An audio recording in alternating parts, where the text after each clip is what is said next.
Hello and thanks for joining us for another thrilling TreeStuff webinar. I'm Jake Miller. Well, tonight we have our resident PHC expert Albert Cooper standing by to present Preparing for Fall. Albert's going to be discussing best practices in preparing trees for cooler weather. He'll also be discussing preparing not only the tree but the area around the tree. Get your questions ready because Albert's going to be answering them throughout the webinar. And of course, we'll be offering 2 ISA CEUs with a passing grade through our quiz. We'll post the link at the end of the webinar. About halfway through, we'll take a break, but don't go far. We'll have some new TreeStuff Ask videos for you to check out, and we'll take a look at one of Jambo's most popular events. And stay tuned to the end. I'll have details about our next webinar that's hands-on, and you can follow right along at home. Thanks again for being here. We hope you'll enjoy this webinar. Now we'll send it over to Mr. Plant Healthcare himself, Albert Cooper.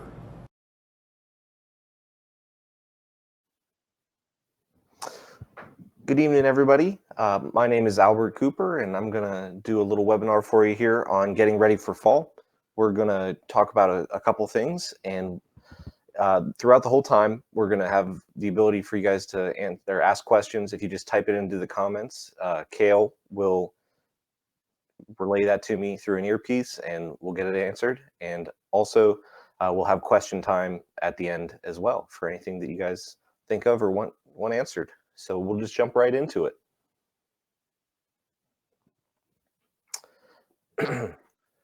We're having a little difficulty on the slideshow already. Promising start. All right. So if you go to the next slide there,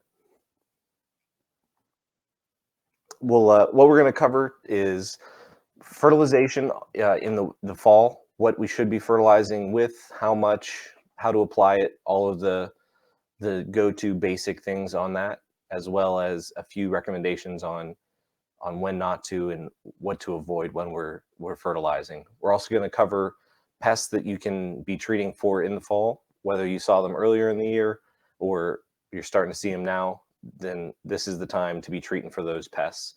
And we're also going to do a quick show and tell for pruning. A lot of pruning gets done in the fall, obviously, and we'll go over why it's a good time to prune, as well as what we should be looking for and what to avoid for that. Then we'll wrap it up and if you have any questions, just let us know right away, but we'll also have some time at the end. So we'll jump right into to fertilizer here. We know when to fertilize. Fertilizing happens in the spring, in the fall, and the reason we fertilize is the tree is either showing signs that it's not getting enough nutrients or that it has some sort of deficiency, which could happen for a lot of different reasons, whether that's soil compaction or planting improperly. And if you want to go back, we have complete webinars on planting and fertilizer as a whole, as a bigger unit that you wanted to dive deeper into. We could do that. But also, we know that fertilizing is an easy thing that customers want, and we want to push the growth to make the trees look better. So it is a natural assumption that we want to just push growth all the time. But there's actually a lot of damage you can do, especially with fall fertilization, if you're doing it the wrong time. So the first thing we're going to do when we shouldn't be fertilizing, what not to do fertilizing, is if we have sufficient levels of all of the macro elements. So nitrogen, phosphorus, and potassium are the three, NPK, the 3 macro nutrients that trees use in the most large quantities. And so that's what we're really going to focus on. So if you have enough of those in the soil, there's no need to fertilize anymore. So the only way to know that is a soil test. Before you do any fertilizer application, you need to get a soil test first, send it off to your local extension agent. Usually it's pretty inexpensive, $5, $10, depends on where you are. But if you don't want to be throwing good money after bad and putting down something the tree's not going to utilize anyway. So that's the first one. We'll go to the next point. Also, just because a tree, it's counterintuitive of trees showing problems. then sometimes you can fertilize it out of it. Other times you're just adding fuel to the fire. Particularly with insects, this list of insects is not comprehensive, but it's the main offenders. And what happens here is the trees start growing and they're being pushed more by the fertilizer to produce more leafy tissue or fruit or whatever the tree is going to, allocate that fertilizer to, the nutrients that it's using. And all of these are sucking insects or chewing insects where they're eating the live tissue. And the faster we push a tree to grow, the more it produces of these tissues, the more appealing it becomes to these pests, particularly soft new growth. We don't see that a lot in fall, but we can get it if you push a tree too hard, especially with high nitrogen fertilizers. So we want to avoid that, especially if you see an issue developing. You can't fertilize your way out of a pest situation. Same thing with diseases. People often, I get the question all the time, hey, I have this disease. What do I treat it with and what should I fertilize to, they're thinking that they want to give nutrients back to the tree to help combat this disease. But that's the exact opposite of what you're doing. You're just creating a bigger problem there. And also abiotic stresses, sometimes, especially if you get, you guys are working on the trees of a certain property and you have a separate landscaper that's coming, if they're spraying 2,4-D or Roundup or any herbicide really that gets into the tree. The trees are really robust plants, obviously, with all the woody tissue, so they're not going to kill the tree immediately, but we can actually increase the damage because by fertilizing. The more we fertilize, the more it takes up any residual pesticides in the soil and it spreads it more rapidly through the tree. So if you had some herbicide damage, overspray or anything like that, you'll just continue to push it and end up making it worse by trying to push the tree out of it. You're trying to grow out of it, but you're not going to accomplish that. So, and then herbicide with residual activity in the plant. The more you fertilize, the more it's going to continue to push that through the plant, and where you might have just had a little burn on the lower leaves or whatever was in contact with it, you'll actually push it through up into the new growth and can cause more damage that way as well. So fertilizing in the fall, we want to talk about, assuming we have none of those factors that we just talked about going on, when should we fertilize? So we've taken our soil test and it tells us how much we need to apply. But here's some good, drive by at 20 miles an hour, and you can pick these deficiencies out. You don't necessarily need to know anything other than they present the same way almost across the board. So especially if you had, so nitrogen deficiency is the first one we're going to talk about. And you'll see this most often in urban street trees or trees that are planted in unprepared soil, anything that is really struggling to grow in a spot that it doesn't really like to grow. You'll see this nitrogen deficiency. And the first thing, it's first evident in the older leaves. So we'll go with the next bullet point as well. So when we're talking about mobility in a plant, that is the plant's ability to move a nutrient where it needs to grow or move to the most consumed area. So nitrogen is mobile in the plant. So when we have a nitrogen deficiency, obviously the tree wants to grow with the newest tissue, the new stems, the new leaves. That's where you're going to get all of the nitrogen consumption or most of it. And so if you don't have enough, the plant notices that and reallocates all of the nitrogen to the new, highly consuming new growth and shoots and tips. And so you'll see this on the older leaves, bottom of the tree first. You'll see, I don't have a laser pointer here, but if in between the veins, of the leaf, you'll see it's very chlorotic, very yellow. and you'll see that the veins are actually a darker green.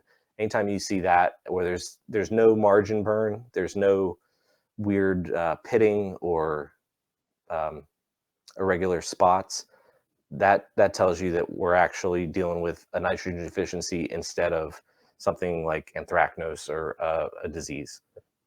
So this is a very common presentation. No matter what kind of tree, this is pretty, or shrub really, this is what nitrogen deficiency looks like. We've got general chlorosis. It's usually not too much of a problem in well-prepared soils, and this should be amended to, it's not a problem if you planted the tree in a place it wants to grow with the proper planting and you've taken care of it, because nitrogen is an abundant nutrient. But if you don't do the homework, you're going to develop chlorosis. Also, nitrogen is responsible for all of the new growth, the lush green color, the foliage. This is all done by nitrogen. So we'll go to the next slide here. Phosphorus. So we're going to run down nitrogen, phosphorus, and potassium, because that's the NPK, the three most used by volume nutrients in a tree. So phosphorus is a little different in that it looks different on many different plants, but it is also mobile, and you'll see it in older leaves first. This is a really good survival technique of plants. A lot of this stuff is mobile, and that really helps out, because you want to keep the tissue that's growing and keeping your plant alive fully stocked with the building blocks that they need. You'll know it's phosphorus. We'll go to the next bullet here, because it gives you a very distinct purple color, whether it's the veins, which we have on the photo that we're showing here on the left, or the whole leaf in general.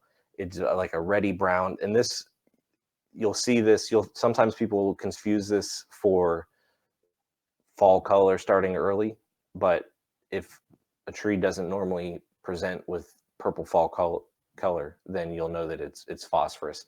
And this is phosphorus and potassium, and this one and the next one we're going to talk about are key elements in the fall for what they do. Phosphorus really helps with root development and general root health, and potassium really helps with the fruit and other biomechanical processes that the tree does more readily in fall than in the spring. Nitrogen is the least important of these three in the spring. You want to make sure that whenever you have a fertilizer, and we'll cover this a little bit later, that the nitrogen is lower as a percentage in any fertilizer you apply in the fall. So we'll go to the next slide here. Potassium. Potassium is often seen in fruit trees, but also in palms. And although, personally being from the South, we don't do a lot of palms in Tennessee, and we don't have a lot of this issue. But you'll see this a lot in the fall and at the end of summer and going into fall in palms. You'll get white necrotic or white spots on the edge of the leaves, necrotic edges. So anytime you see necrotic or necrosis, that's dead tissue. So people sometimes will call it leaf burn, or they'll think that it's sun scald. But if it's a fairly regular outline of the leaf of dead tissue that goes along with the white spots and even chlorosis, then you'll know it's potassium. This one's a little harder to spot, and you'd be able to find it much easier with a soil test. This is it does appear in the older leaves first, but it doesn't. It's not as mobile as the other two. So this is one that you'll have to jump on to keep in check. And so go to the there we go. So when we're talking about stem weakening or lodging, this is particularly in palms, where the deficiency itself causes a structural change, and you have run the risk of in the winds, blowing over or leaning in a funny way, it's a pretty serious thing. Usually you'd catch it before it got to that if you're paying attention and it starts looking necrotic and yellow, and you'll know something's wrong. And with a soil test, you'll be able to point it right out. It also increases the susceptibility to bacterial and fungal diseases, insects. Anytime, this is across the board with any deficiency. Anytime you have a tree that's struggling to grow, doesn't have what it needs, and is has pressure put on it by a bacteria or a fungus or a pest, it's not going to turn out well. Basically, pests and bugs and all of that want to pick low-hanging fruit. They want to attack the weakest tree with the least resistance, and anything that's suffering from a lack of the material that it needs to grow, it makes a tremendous target. We're not usually too worried about what happens with the fruit, but you definitely get citrus crack, discoloration, thin peels in citrus. But all fruits will suffer. Almost all fruits will suffer from a potassium deficiency. So a lot of times if you have someone that's growing a fruit tree on their property, you can look like a real hero when you get this cracking in apples and all of this, and you can just rattle off what you think it is and be helping with a fertilization higher in potassium. So we'll go to, there we go. So this is this photo is how a lot of customers think about, or a lot of people think about putting out fertilizer. It tells us 1 pound is good. If 1 pound's good, 2 pounds must be better, and we're just going to wing it out there, and it's fertilizer. It's going to do what it needs to do. It's going to get into the roots on its own.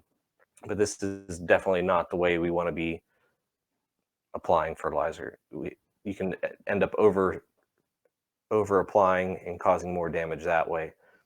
Just as a quick side note, the reason over application of fertilizer hurts trees, and this, you guys might already know this, but to get fertilizer into the dissolvable, soluble compounds that it's in, oftentimes it's a salt base.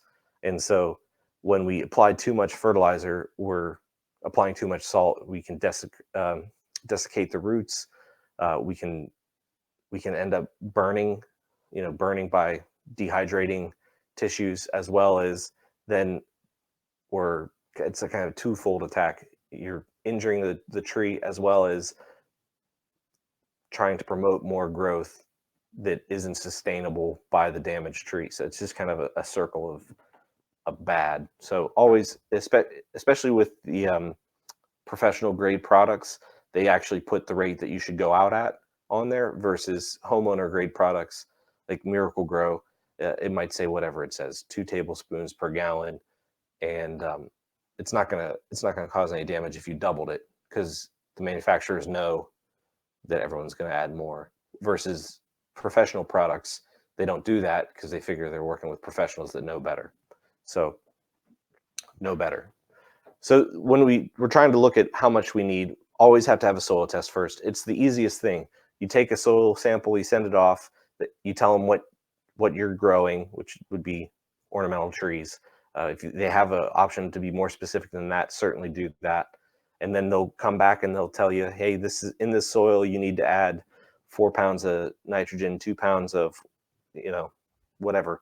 And then you just do the math and put it out. It couldn't be easier. So if a soil test indicated you needed 2 pounds of nitrogen for 1,000 square feet, and they always give it in 1,000 square feet as their rate, then we have to make that a usable number. So we go to how much we're always going to fertilize from the trunk of the tree out to the drip edge. So we have a 25 by 30 cover of a canopy. We'll go to the next. We know that that's 750 square feet. And then it's back to high school math of getting the rate that you need. Now, this will go into our next slide here. But we go back one? There we go. Thank you, sir. When it's saying 2 pounds of nitrogen for 1,000 square feet, then that's 7.7 pounds of fertilizer. And where we got that that 0.26 is from the next slide. So we just want to just remember that. So the first bullet here, each number represents a percentage of the nutrients in the bag. So this is where we're getting that 26. In this pictured fertilizer here, perfect. Nitrogen is 26% of the total weight. So if it's a 50-pound bag, we know that we have 13 pounds of nitrogen. So that's where that came from. And you can't just, where people sometimes will mess up is they say, oh, I need 2 pounds per 1,000 square feet. And they put out 2 pounds of total fertilizer per 1,000 square feet. And then they end up way under applying and it doesn't do anything. And they get upset about that. But just this little conversion, which I'm sure you guys use all the time anyway. But same thing with phosphorus. Phosphorus is always the second number, and 2% on this particular example, and 11 for potassium. So the rest of it is just fill. So there's only 19 pounds of actual fertilizer in this bag, and the rest is it depends on the manufacturer, but it's a lot of different things. But it helps us apply it evenly, as well as get the formulations right in how fast it dissolves and how long the nitrogen or the other nutrients will stick around.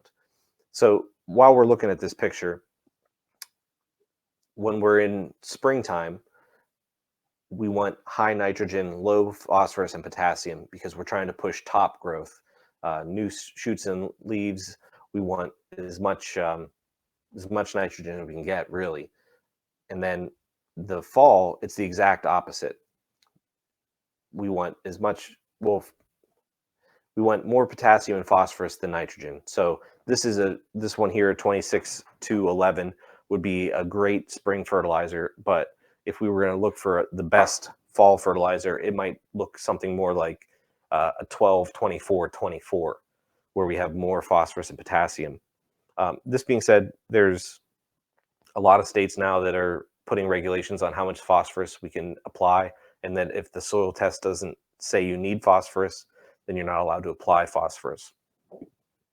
This just the way it is, and it actually is a good thing, being more environmentally conscious by not applying nutrients that we don't need in the soil that the plants can't use, and then it just ends up leaching and washing into the water systems. So just keep that in mind when we're going here. Recommended rates. This is a question I get all the time. People, they ask, how much I want to fertilize, how much fertilizer should I apply?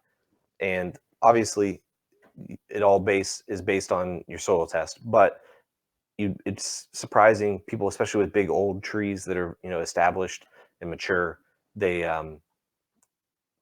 figure that it needs the same or more fertilizer because it's a bigger tree than the newly planted tree.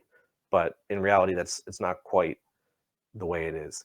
Established trees, you want to get moderate growth out of them, and you might need 2 to 4 pounds per 1,000 square feet of canopy to get that out of them. Obviously, some trees take up more, some trees take up less, and we're not going to break out into every tree option. I would recommend, if you wanted to get that specific, go to Durr's manual, Michael Durr's woody manual of woody trees, or woody trees and shrubs by Michael Durr. Great book, and it goes into great detail about all of these by species.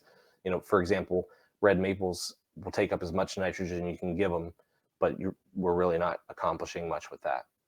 So just keep that in mind. And then when we go to the mature trees, your specimen trees, Mrs. Jones, 110-year-old oak that she wants to take care of, you almost don't have to do near as much fertilization. 2 pounds, 3 pounds. We're just maintaining health. We're not pushing it for growth. We're not trying to, become a state champion here. We just want to make sure that it's healthy and getting all of the nutrients it needs to properly, form new tissue, but mainly fight off disease and infection. So you might not even need to do it every year. If you had a strong spring fertilizer and everything looks good and your soil test is within range, you might not even have to do it in the fall or the next year. But we shouldn't be tied to the idea that every spring and every fall we're fertilizing every tree. The established trees and that aren't mature yet, and new trees certainly need more help than what we normally give them. But the specimen trees, the mature trees, they're pretty good to go on their own.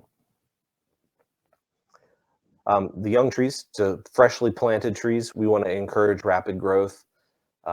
This is definitely an annual, almost biannual application of fertilizers, spring and fall. High nitrogen in the spring, high potassium and phosphorus in the fall.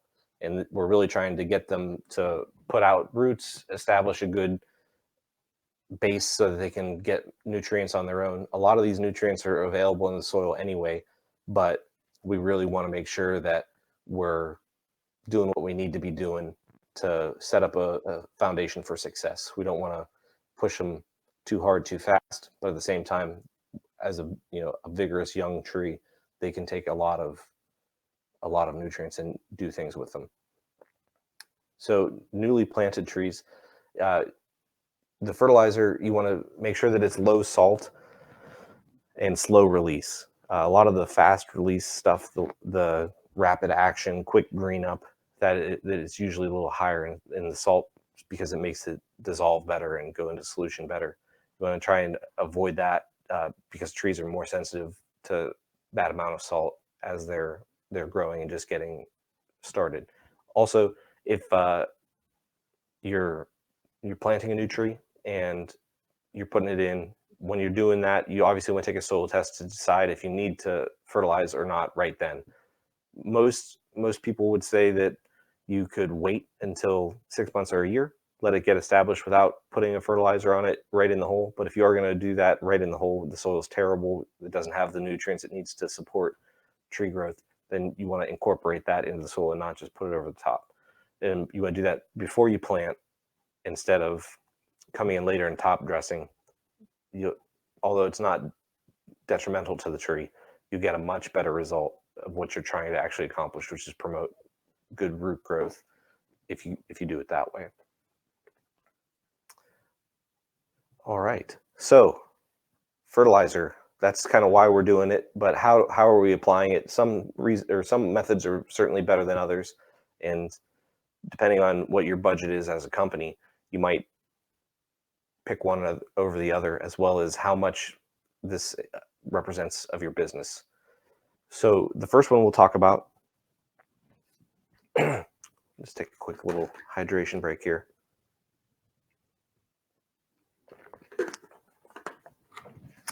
The first one, well, this is a twofold slide. Injections and implants. Injections, if we're injecting directly into the tree or implanting like the tree fertilizer stakes around, as well as actual soil injection. So this has become a lot more popular recently, or there's a lot more interest in injecting fertilizer directly into a tree. And personally, I don't know that this is a great way to ever apply fertilizer unless it's your last resort. Like you have a tree that's a street tree that you can't get to the root system because it's under concrete, but maybe they're in soil boxes under the concrete. You can't get to it. It doesn't have enough soil space to do a drench or a granular application, but because it is urban soil, you really need to give it the nutrients that it can't find anywhere else. That would be a time to do it.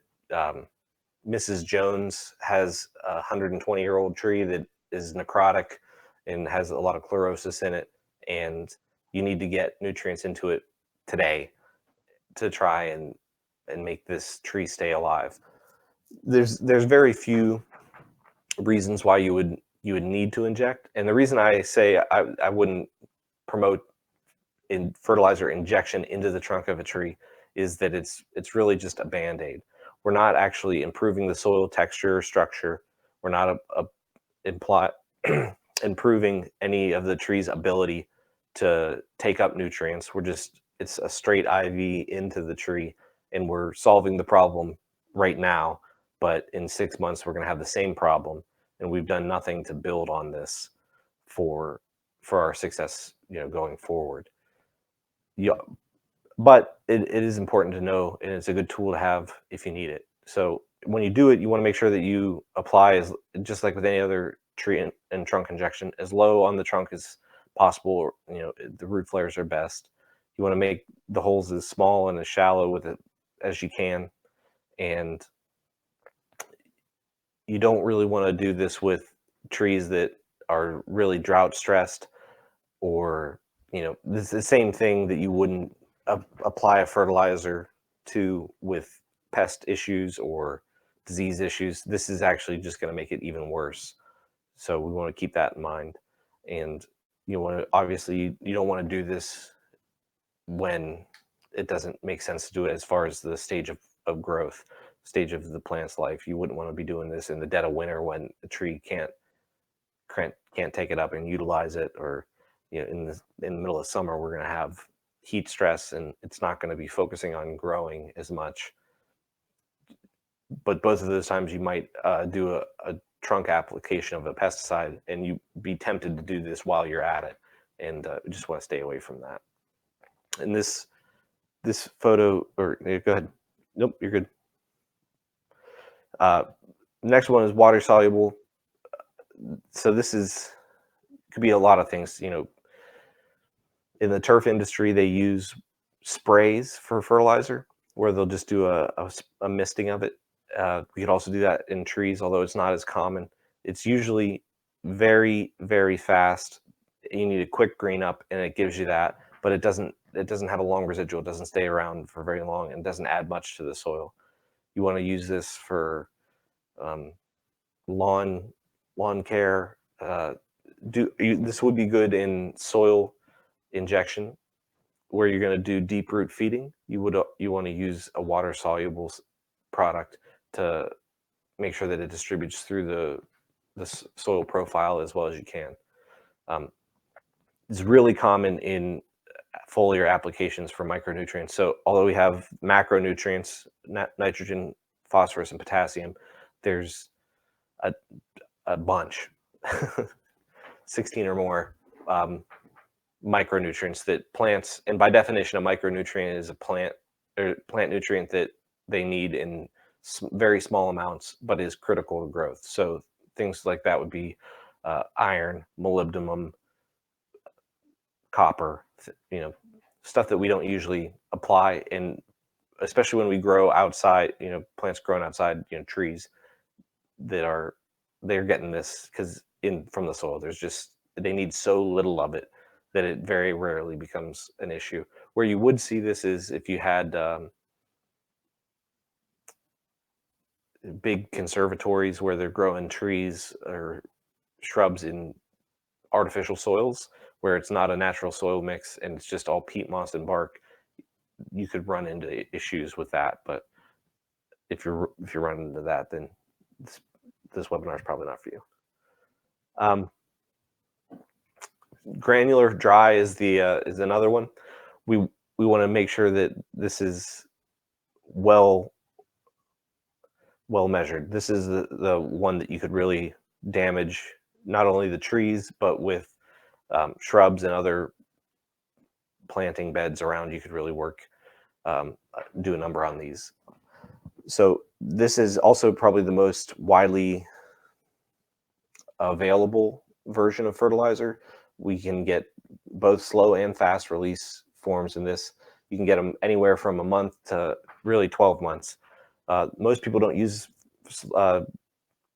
long, slow release for trees for a year, but you can certainly get them. This would be one where we'd just broadcast it on top of the soil and let either water it in or work it into the soil. You could also do this. People will aerate with a air spade and then backfill with incorporated mix of fertilizer and soil. So let's take a minute here before we jump into the chemicals. Does anyone have fertilizer questions?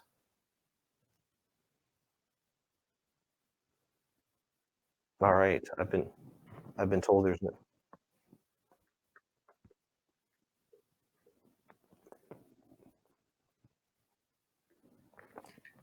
All right, Nick Bonner's telling me that there's no questions, so we're gonna keep on moving.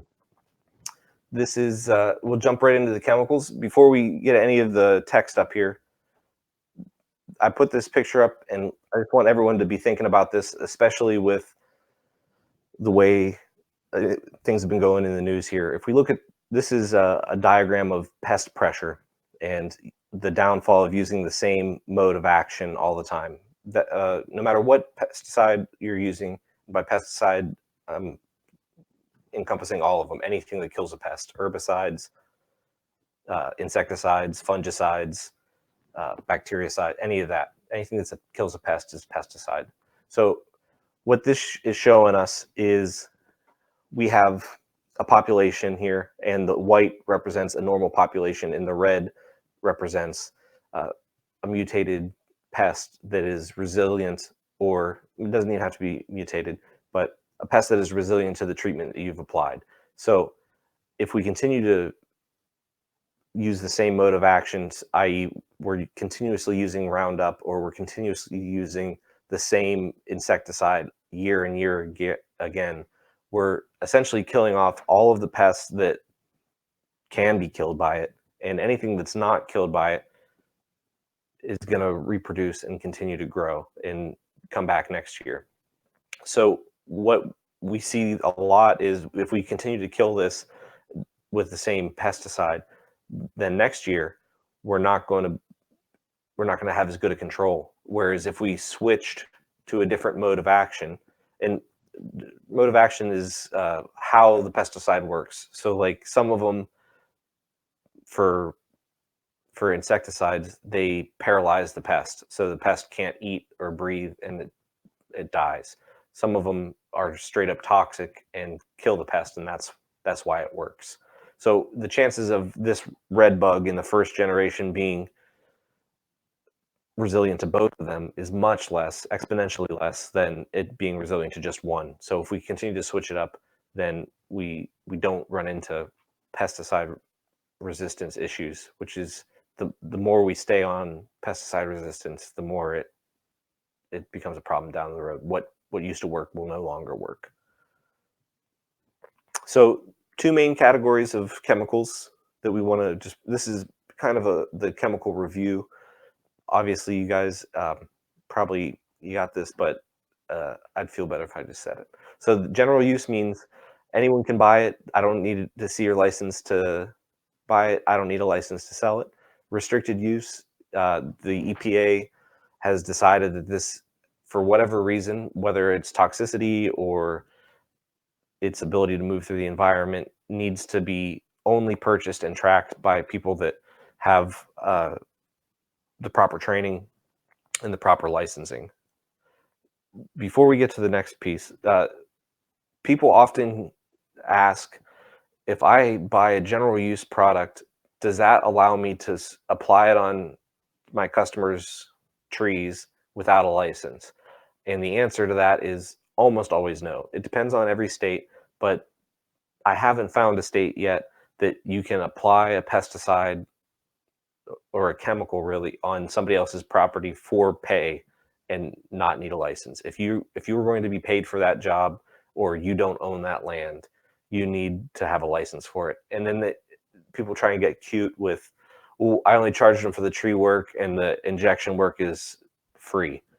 They're not buying that. So you need a license, even if it is general use.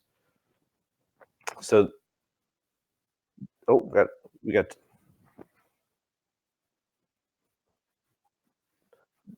Yep, we're gonna stop here and get the mothership's contacting me. We got two fertilizer questions. All right, so I've got our first question here is from a Hans J. Thielman, and he's asking about your thoughts on using biochar.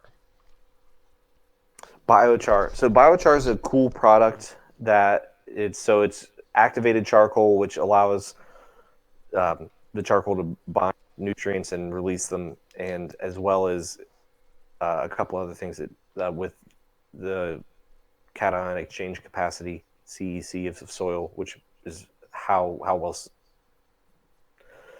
well fertilizer moves through the soil. Essentially, I like biochar. I haven't seen enough research on it for it to be a mainstay yet. I know there's a lot of people using it. The good thing about it is not only do you have a fertilizer that you're putting down, but you're also improving the soil as well. Most fertilizers it's just the nutrients and then whatever filler is. But biochar, you're adding organic material to the soil. You're changing the texture. It's I think it's a great thing. It's super messy often and can be pricey, and oftentimes, especially if you don't put it in when you plant the tree, it's difficult to incorporate later because top dressing it isn't doing anything for the soil. The main benefit, I mean, the fertilizer is nice, but the main benefit is what it does to the soil, both the how well nutrients move through the soil as well as the texture of the soil. So that also improves aeration and water holding capacity and a bunch of things. So no, I would certainly recommend it for sure. Okay, but not as a not as like a yearly application instead of fertilizers. What you're saying?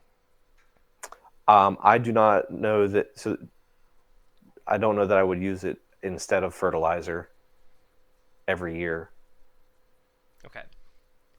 Um, If the only time you would use it instead of fertilizer is if the amount of fertilizer that you need to put down for your soil test happens to exactly match the amount of biochar you were gonna use anyway. okay. The chances of you actually being able to accomplish what you're wanting to do with that is slim. Okay. Uh, on that a little bit, I've got two questions from Amy. Her first one is about slow release fertilizers, and if it's better to use slow release fertilizers. Um, and I would add on to that and say, when would you do that? Is that usually a twice a year thing? How do you decide when to use slow release or a regular fertilizer? So slow release, slow release. The benefit of it is that you are giving the trees nutrients that they need continuously for a longer period of time versus, but I mean that's what slow release is. Um, so if you are doing maintenance, if you were going to do this every spring and fall, you don't have any deficiencies, you don't have any pest issues, and it's a straight up maintenance. We want a little bit of growth in the spring, and we want good winterizing in the fall, and we want just to keep on trucking with a healthy tree. I would say slow release is better because of the fact that you're getting it for a longer period of time. If I had a young tree, or if I had any tree that had a nutrient deficiency, or I was really out of whack on my soil test where I needed to add 6 pounds of something per 1,000 square feet, I would use not a slow release. Just because it's not slow release doesn't mean that it's instantaneous, but it's much quicker. So that's if I needed to turn something around right now, that's what I would use normal non-slow release fertilizer. Um, because slow release does release slowly, it takes a long time to fix something in the soil, fix a nutrient issue. So if everything's going well, use slow release. It is a little more expensive oftentimes, just by the way that they're made. But I don't know if that really answered the question, No, but I think that that's did. yeah. Um, Okay, that's how I feel about it. it's okay. Um, the other question that she had is, do you recommend organic fertilizer such as chicken manure? And I would say, because I'm guessing you do, because anytime you can get that organic material into your soil, it's going to make it better. But when would you do this? I'm thinking of like timing between fertilization and looking at soil tests, um, of amending your soil. Okay, so organic stuff like chicken manure or um, Milorganite, or I mean, there's a lot of different organic products. Biochar, also mostly organic. Um, they're great. They're not. It depends on what you want to do with them. You know, if you're looking to improve soil texture, soil health, um, just general improvements like that, it certainly will. The Any nutrients that it has will certainly be used by the tree, and it would also be a good maintenance thing. They're hard to apply to trees generally, but if you did use the same thing where you either drilled holes and took aeration cores, or blew holes in it with a air spade and then backfilled with a soil mix of this, certainly great. This also wouldn't replace a dedicated fertilizer in the most case, because first off, we don't really know how much nutrients we're putting down. I mean, we could guess at it, and sometimes the organic companies will put like close close numbers, but it's not oftentimes with most of them. I don't want to speak in certainties here. Oftentimes with most of them, it's not a very accurate picture of what the nutrients are actually coming, as well as they're usually not very nutrient dense, in that if I had to put down 3 pounds of nitrogen, it would be difficult to get 3 pounds of nitrogen versus of chicken manure or anything like that incorporated. It would be much easier to do it with a conventional fertilizer, but it does have benefit. I would probably use conventional fertilizer based on the soil test till you get it close, and and then continue to do the organic fertilizing at the same time as the fertilizer, spring and fall applications, and just keep an eye on it. Also, the organic stuff isn't going to react near as fast as a normal, even a slow release fertilizer's faster. So if you did it in the spring, you'll be able to see what you did in the fall. But that's 2 soil tests a year. Okay, great. I think that's what we've got for fertilizer questions right now. Um, I think we're ready to go right back into chemicals. All right, beautiful. So I apologize. Kale and I haven't quite worked this one out. If you can hear him when he's talking to me or not, but if you can't, all right, because otherwise, then I just be sitting here in silence, and I apologize if that's happening. But jumping right back into chemicals, just a quick review. We talked about pesticide controls, all pests, insecticides control just insects, fungicides. So this is really when you're looking and researching, this type of stuff will help really narrow it down. And the big one is fungicides and antibacterial agents, because a lot of times these will look very similar to each other, the presentation of the disease. But if you have a bacterial leaf spot, it could look like fungicide or a fungal leaf spot. But if you don't have it tested, or you're not really good at identifying it, you could accidentally apply the opposite one. If it's a bacterial leaf spot, you can put all the fungicide in the world on it and it's never going to touch it, and vice versa. So just keep that in mind, and especially when you send tissue samples to your extension agent, they'll be able to tell you exactly what it is, and oftentimes they'll give you a recommendation on what you should apply to do that. So we go to why use pesticides, first block of text there. So especially with all the organic questions, often people, why should we even use pesticides, and when should we use them? I want to use them as sparingly as I can. And if we're using good IPM practices, then what we're going to use is, you want to make sure that the pest is present. We don't want to apply anything preventatively. We don't want to fertilize preventatively. We don't want to do insecticides preventively. We don't want to do anything until we see the pest. We're not doing anything. The only exception to that is on really aggressive pests that are just crushing whole species of trees, like the emerald ash borer. If I knew that that EAB was in the county next to me, I would treat for EAB on my ash trees. And an argument could be made that if it's in the county next to you, you probably haven't and just haven't seen it yet. But that's the only time I would preventatively treat. But so if you're having trouble with cultural controls not working, so that the easiest example of that is weeding. If you're not being able to keep up with it, hand weeding or physically removing the disease off of the trees for a fungus, then you might need to use a pesticide.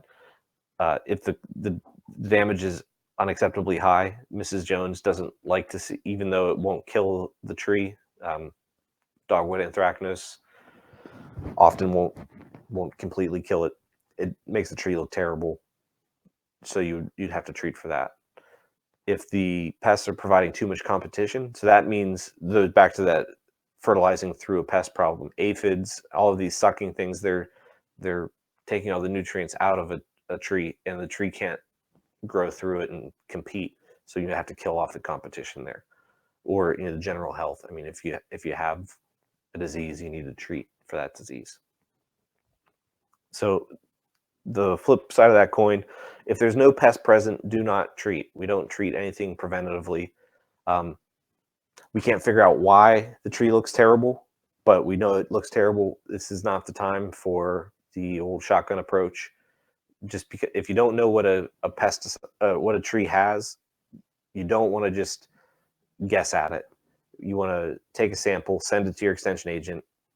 Oftentimes they'll come out if you ask them too nicely and have them identify what's going on and accurately treat. I mean, if we're just going to start, throwing spaghetti against the wall, we're really going to either hurt the tree more or throw good money after bad and make no progress, or worse, damage the environment by putting just continuous amounts of chemicals that are not being used, not being utilized into the environment.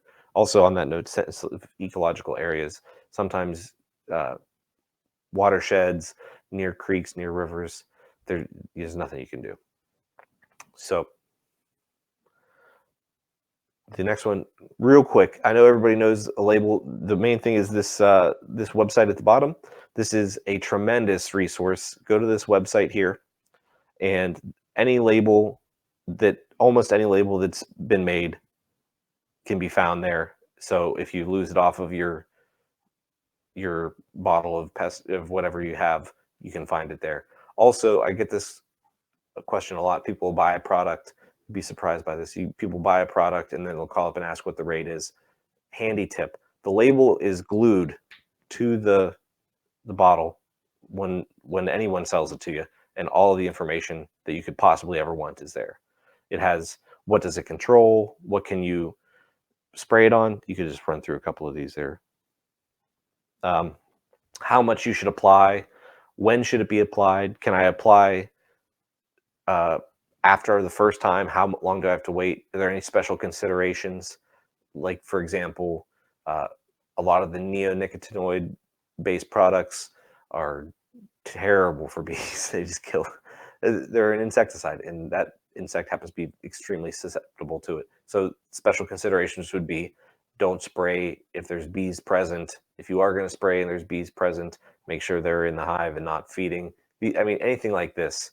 Don't spray in the heat of the day. Any special consideration will be on the label as well. Also, first aid. If you ingest it or get it on you, is this a big deal? Do we need to, induce vomiting? Do we need to not induce vomiting? What do we need to do if we encounter it without PPE? And the next also give you the signal words. Caution is the least dangerous. If somebody bottled water as a pesticide, it would have caution on it. Everything's at least caution. The next one is warning, and this could be because it's toxic, because it volatilizes quickly and is inhalant risk, or is caustic and can burn your skin. The next one is dangerous. Almost nobody uses danger chemicals anymore. They're out of fashion, and we have much better technology now to be using that. And then danger poison. So the difference between danger and danger poison: danger could be a burn risk to your skin or your eye, and danger poison clearly is poisonous. So obviously, whenever you're picking a pesticide, use the one with the lowest signal word that it will be effective. And another point on this is the manufacturers can voluntarily upregulate any pesticide they'd like to the higher signal words for any reason. Safari is a good example of this. Safari is a general use. I'm sorry, let's go with triage because that's more pointed. Triage was upregulated based on the desire of it, and then when they came out with a GUP, it's back down. So go to the next one. So the three ways that we apply chemicals: drench, spray, and injection. So we'll just go through these pretty quickly. The first one is spray. The pros to the spray: super easy to mix up. You can get good coverage. However, that's based on your applicator. If you have a good applicator, then you get good coverage. If you have a terrible applicator, you're not going to get good coverage. And it's a wide range of products. This is perhaps one of the oldest techniques, and so on the label it'll tell you how you can apply it. And this is the widest range of products that you can spray, and it's just foliar application. It could be systemic as well, where you spray it on the tree and then it goes throughout the whole tree, or it could just be contact. It's something to be aware of. Contact, if it doesn't touch the pest, it's not going to kill the pest. So if you have a bad applicator that doesn't get good coverage, you want to use more systemic pesticides that give you hedge your bets a little bit. Whereas if you have a good applicator, you could use more contact stuff and still get the same results.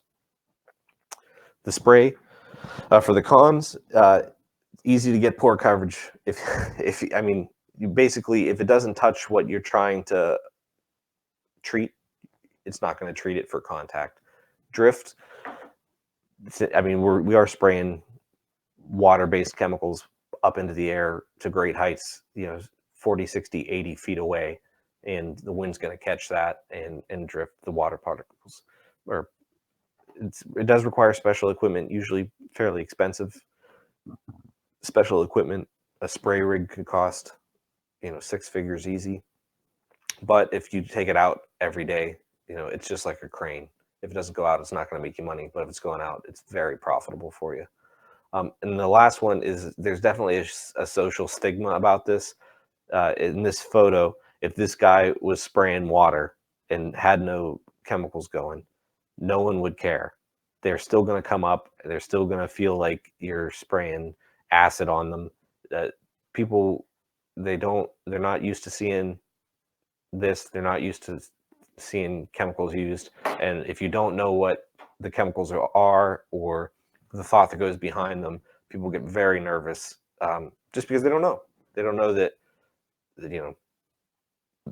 and a lot of chemicals are less toxic, less dangerous than stuff we touch all the time.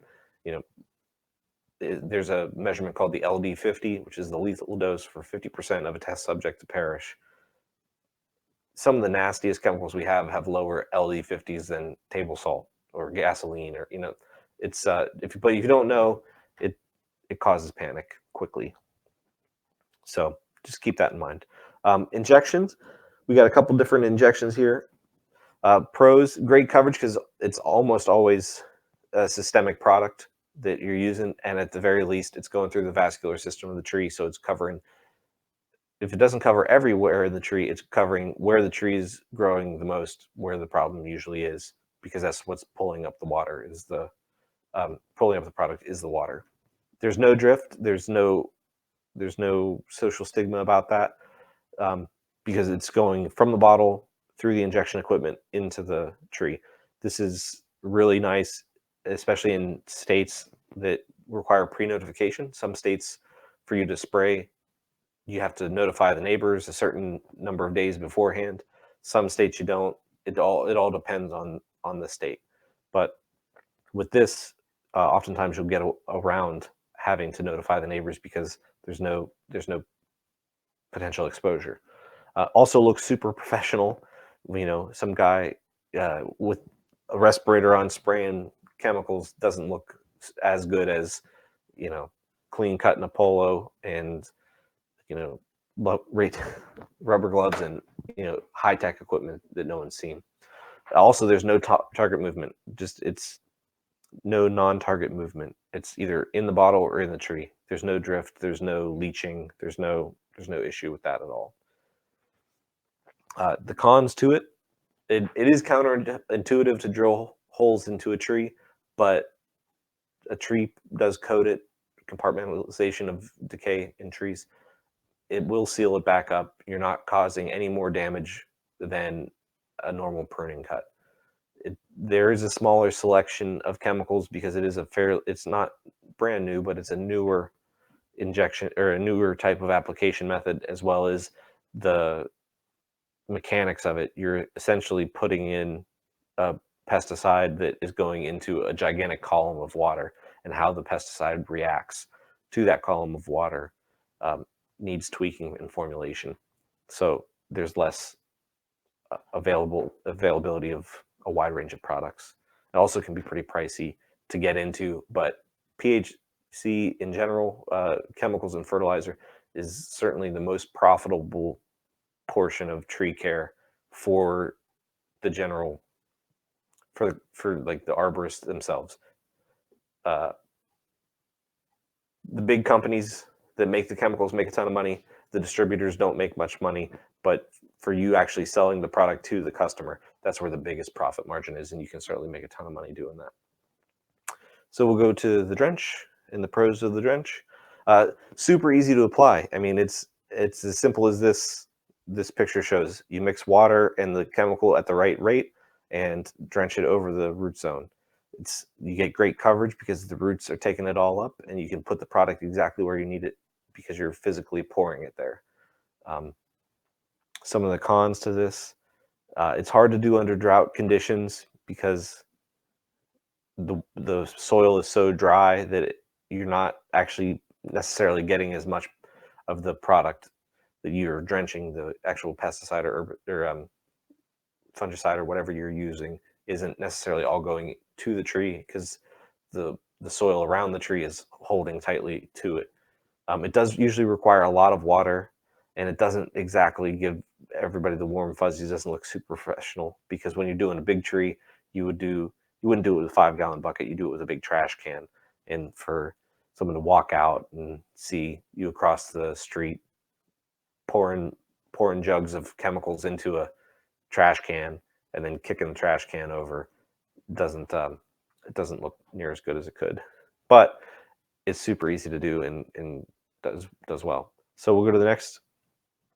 These are a couple pests that you'll have either seen in the summer or spring, and this is the time you want to be treating these. So these are applications you could be doing now until the trees either lose their leaves or stop. If you're doing injections, stop taking up through transpiration. But southern pine beetle, it's an Ips beetle, same kind of thing. If you ever cut down a tree and you see this blue stain, this is what this pest does. And they're tiny little things. So we'll go to the next slide. Some of the symptoms, and here's a good size reference for you of a pencil in the beetle. Dieback of limbs and branches. As they bore into the trunk, they'll form galleries, little passageways that they're eating out the live tissue of the tree. Because of that, you'll see a lot of bark shedding, and the fact that they're essentially girdling the tree within the bark, you'll not get any water or nutrients up the tree. So it kills it that way, as well as they carry a fungus that starts growing in the xylem, and that plugs up the tree's ability to allocate water and nutrients as well. So kind of a twofold attack on them. What we want to do to treat them, this could be said for anything, but if you can prevent stressed trees with proper maintenance, that goes a long way on any pest, whether it's southern pine beetles or fungus or whatever.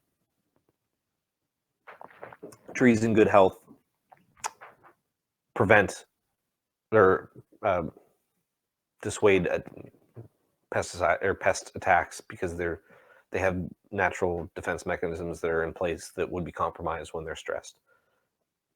Anytime you have beetles or most pests, you want to destroy the infected wood. Don't move firewood. That's a big no-no, because you can increase the spread of the range of the pest. But if we're going to do this with a pesticide, what we're going to use is Triage. I would recommend Triage G4, general use pesticide. Still gives you the 2 years of control, goes up the tree super fast. So that gives you, since it's 2 years of control, you just do it every fall. Safari, also a great product. Merit and Imajet are the same active ingredient. One is a spray, one is an injection. The Imajet is an injection. Safari is nice because you can use it as a trunk spray. You don't actually have to spray the whole tree. You can just spray the bottom 5 feet, although you use it much higher ratio of pesticide to water on that one. Next one, emerald ash borer. I'm sure everyone's familiar with this.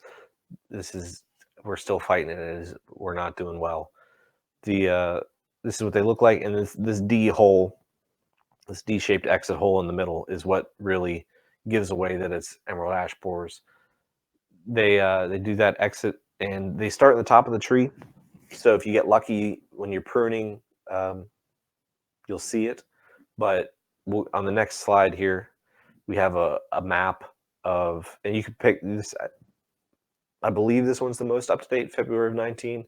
It could be wrong, but in any case, you go to the USDA's website, emerald ash borer information pages, and they will show you what's affected, what's in danger, what's been reported, and this is a good thing to keep an eye on. Like, for example, Louisiana, Texas, Oklahoma, all of that wasn't there 2 years ago. It's growing west in Canada. I mean, it's terrible. This thing is going wild, and we gotta get a good control over it. It has similar symptoms to the Ips beetle, the southern pine beetle, but a little different. You still get the same dieback of limbs and branches. The general rule of thumb on EAB, especially with Triage G4, is that if you have 70%, 65% or more of the canopy intact, you should be able to save it. If it's 50, if you've lost half of the canopy, I might not even bother treating that, because you're probably not going to be able to save it, because for it to have lost that much canopy, you really have a compromised tree, because it's the same thing. It's girdling within the tree, and it's killing it. So it's impossible for it to really come back from being girdled. You get the D-shaped exit holes starting at the top of the tree, working your way down, galleries underneath the bark, and still the same bark shedding and death. You'll also see woodpeckers going at them. So if you see a lot of woodpecker damage, that might be on ash trees. You might think that as well. And the treatment's the same as both of these boring beetles. Actually, almost all the boring beetles have the same treatment with Triage, particular G4, because of its speed into the tree. Safari, if you want to do a bark spray, and then a traditional spray with Merit and an injection with Imajet. Although all three of those, aside from the last three, the Safari, the Merit, and the Imajet, are all 1-year treatments, and they don't treat near as well as Triage. Triage is the gold standard for EAB. All right, so anthracnose, this is, we got dogwood anthracnose in the middle. It happens on a wide spread of trees, and this one's really hard to get wrapped around. So if we go to the symptoms here, you get yellow and brown necrotic spots on the leaves, which we can kind of see in the top right here. Wilting, starting in the outer canopy, and then you also see cankers on the twigs and branches. And anthracnose is hard because it's not a 1-year treatment. Like, we're not going to be able, if you catch it early, it might be a 1 or 2-year treatment. But if you're by the time your customer calls, oftentimes it's going to be a battle. So what you do is you want to make sure that, we prune off any of the affected branches in the winter or fall. We want to destroy those. We don't want to move them. We want to use, and these are all fungicides here. We got copper-based fungicides are great. Propizol is a tremendous injection. Reliant and Phosphojet are both the same active ingredient. Reliant can be sprayed or injected or root drenched. It has a tremendous label. So, but this is hard. It's not a guaranteed cleanup. So it would be 3 years, 4 years of being really good at pruning off the affected branches, doing this treatment every year, and just trying to fight back for it. So we'll go to the pruning, and if you have any chemical questions, take those now. Yes, I can. I have one question here, real quick. Actually, now I have two. Our top fan, Jason Dudek, who I'm pretty sure he's trying to get the record for the most CEUs earned in a year, because he's on all of our webinars. So thank you very much, Jason. He's asking, what is the best to inject for the ash borer with a quick jet system? With a quick jet system, G4. I think that if it was me, not trying to sell you anything here, if you have small trees, the quick jet system is great. Or if you have a bunch of trees, the quick jet air system is great. If you start getting big stuff, like 25 inches or better, personally, what I like to do is go to the Tree IV or the F18, because I can set up a tree, I can do the whole tree at once, and then while I'm doing that tree, I can set up the second set of bottles on another tree and just start hopscotching, as well as the quick jet. I'm lazy, man. I don't want to be holding, the handle, squeezing it in, especially if it's slow uptake. If it's real hot or the customer didn't water their tree like they should the night before your injection. But G4 is definitely the way to go for EAB. Oh, sorry. Are you done with that question? Yep, done with that question. Okay. Our other top fan, Athena, she's asking about pruning in the winter and fall. Is it possible to transfer anthracnose to other plants? Like, what's the risk there with that? Anytime you have a fungus or bacteria, even with the southern pine beetle, it's possible. Not a guaranteed thing. If you know that you're pruning a tree that has a pest or has a disease, whether it be fungal or bacterial, fire blight, any of the things you mentioned, leaf spot, I would certainly, best case or best practice is to sterilize your pruning equipment between each cut. That perhaps is a little unrealistic. You just a 10-to-1 water to bleach solution, just dip it in there would be one way to go about it. But you certainly want to do it between every tree. It's also something to think about if you're doing a removal on a tree that has a fungal or a bacterial disease. That means the chainsaw blades should be sterilized, the bars, your spikes, because you're just going to introduce it into a tree that may or may not have the problem. But if you could do it between every cut, that'd be great. But certainly between every tree. 10-to-1 bleach solution. They make some other products, some specific tree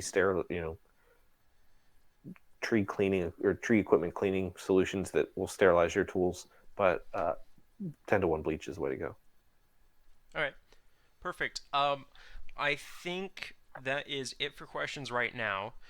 We have a quick commercial break that we're going to go to so that we can stand up and get some blood flow back in our legs, and probably hit the bathroom as well. And we will see you back here in about 7 minutes.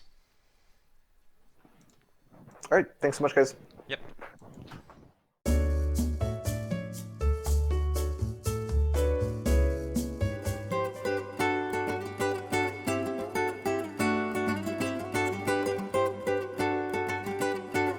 Very first thing up top is my PPE. I keep my helmet in here, a nice clogger buff. Keep my helmet right where I need it at all times. After that, pop open my interior compartment and we'll take a look. First thing on top is my saddle. Keeping my tree motion, has my lanyard on here, blood stopper pack kit, akimbo, and everything else that I could possibly need for a day in the trees. After that, I have my chainsaw lanyard, my Saka Neosender, a pulley saver for when I'm climbing double rope systems, handsaw, 1 cube, 2 throw line cubes, a zigzag with a chicane, and then my climbing line in the big bag. And inside my climbing line, I've got a Sterling SRT line with a zigzag and chicane on that as well. Notch, wedges for when I'm in the tree, extra foot loops for my Saka, my med kit, and because I'm allergic to bees, I carry my EpiPens. In the very front of my notch bag, I've got a collection of hardware, some thimble, Prosix,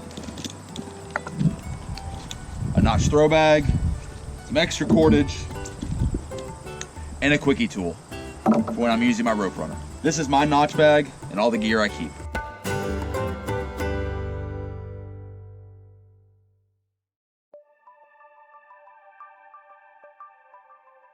Well, there's a lot of different things that go into the estimation of a tree. A wise man once told me never assess a tree from the road. Always walk up on the tree, take a look around 360 around the tree. You never know what the backside of a tree holds. It might be rotten and decayed, and that can totally change how you're going to go about removing that tree and what kind of equipment's going to be needed to do that. I bit a tree by breaking it down bit by bit to the smallest parts of the job. We look at it from an hourly standpoint, how the salesmen that we have bid a job on how long they think the job's going to take, and they break it down like that. And then I get a work order that gives me an idea of how much time we're going to be spending on a property. My customers like it when I can break it down for them and itemize it to show them where their money is going, rather than just saying, oh, I think that tree's about $1,500. Well, why? Well, here's why. My time, my guy's time, my materials that I'm moving out for you, and you have 4 comm drops and a hotline right next to the tree. That's how I reached that conclusion. Also, a big part of it is obstacles, in the way of hazards. Are you removing a monster oak tree, overhanging umpteen million service drops, primaries, pole-to-pole, houses, garages, you know what I'm saying? Those are all big factors. But I think the biggest one is knowing the capabilities of of your crew. Who do you have there? What skill set is there? What is their speed? How well versed are they in being able to develop a complex rigging situation with no guidance? I usually gauge the neighborhood that I'm bidding in. I gauge how far it is going to be to have the groundsman drag it out. How much equipment am I going to need? Do I need loaders and things like that, or is this something I can do, by hand? How many guys? How long will it take? And of course, then the obvious things: how big is the tree? It's a large orchestration of many different moving parts. I always say there are about 300 different variables that go into the estimation of a tree. For me personally, I know the set rate that I want to get per man hour, and then I usually gauge based upon that time it's going to take and everything else I'm going to need. Try to come up with a number like that.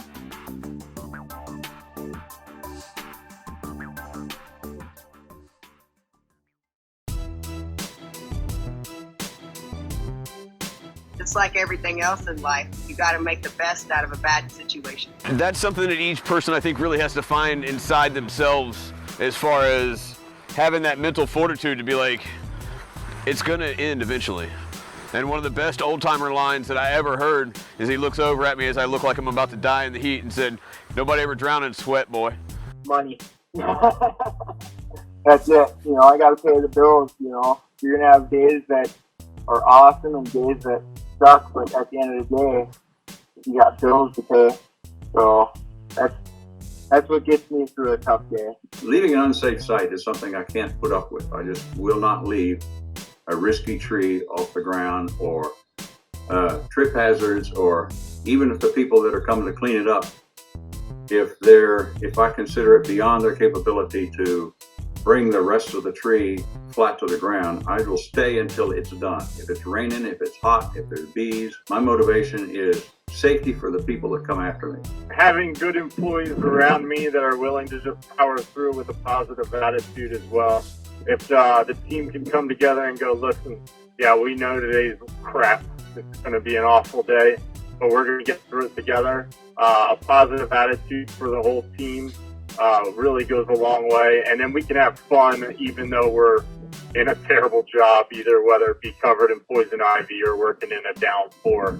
And that's sort of what has always gotten me through those days, the people around me. I thrive in that atmosphere because I spend so much time driving. The opportunity to get soaking wet, freezing cold, and filthy dirty is a welcome thing for me, so I'm digging in and I'm getting my CPs full of mud and dirt and filth and cold and just gutting it out. I knew when I got into this I would be exposed to the elements, and part of it is accepting it, and you got to have thick skin to be an arborist anyway, so that helps. What keeps me going is finally getting into my car at the end of the day and saying, yeah, we finished it up. Everybody's little fingers and toes are intact. Finishing up safely is what the end goal is.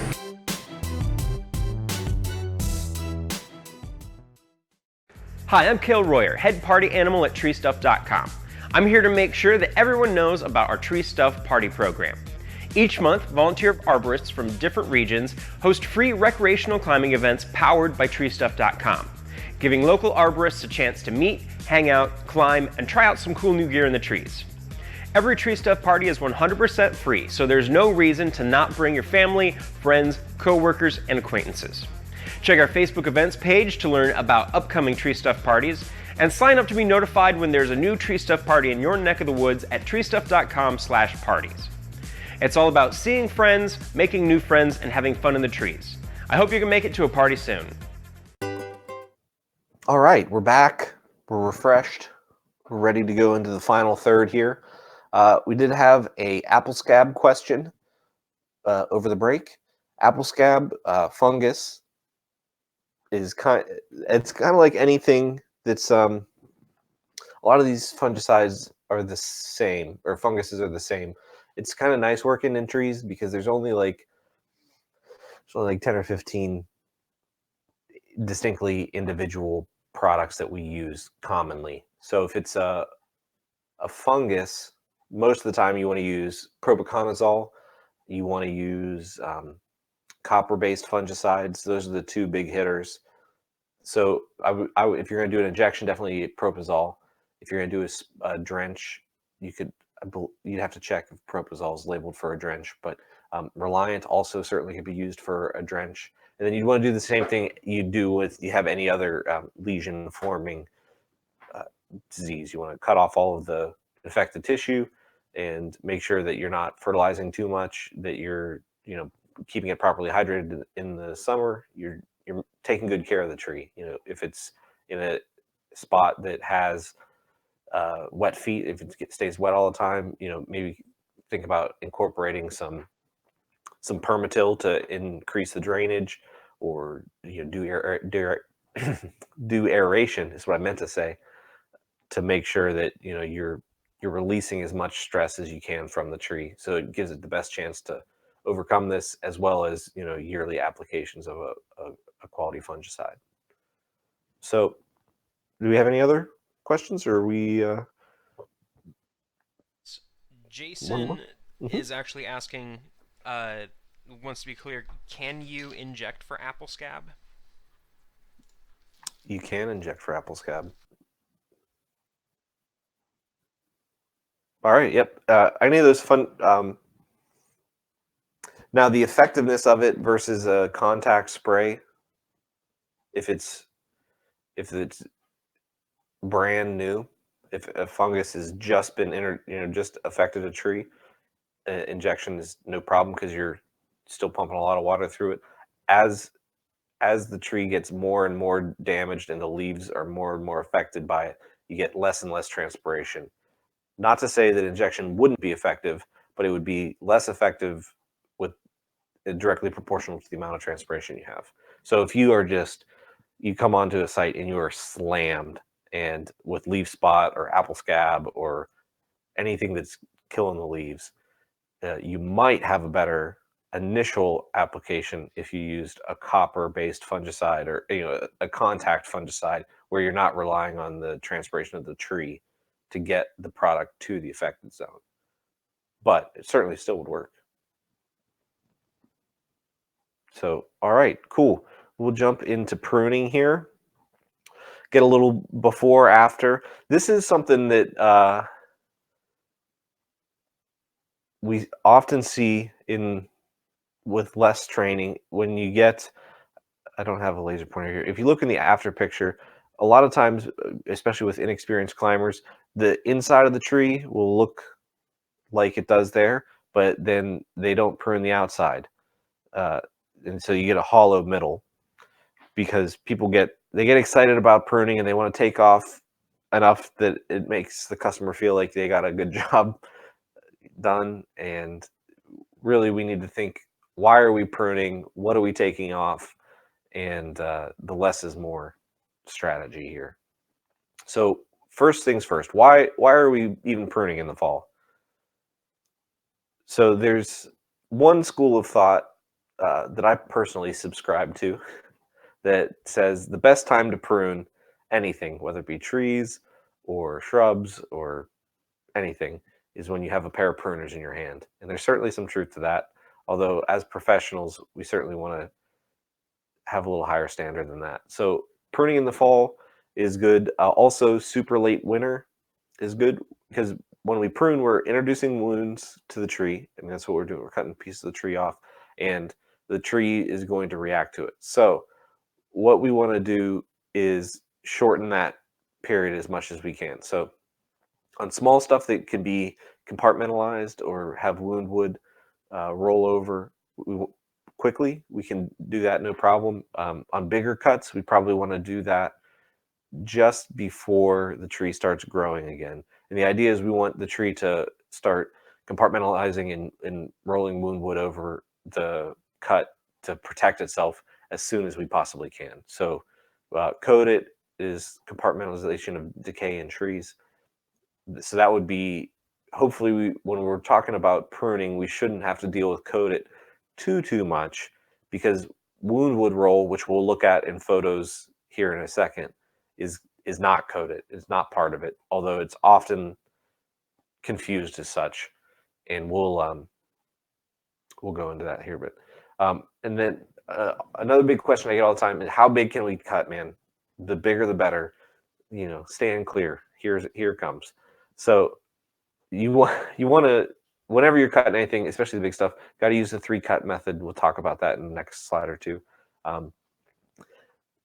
Really, if you make a good cut and the tree is healthy and actively growing and you're doing everything right, and it's just necessary for some reason, we didn't do any good planning of what we were going to prune later, years down the road, and now we have this, or a building goes in, or there's some outside force that's affecting, we have to take a big piece off. We want to make sure that the tree is properly prepared to do that. So how big is too big? Too big is when the tree can't cover it over.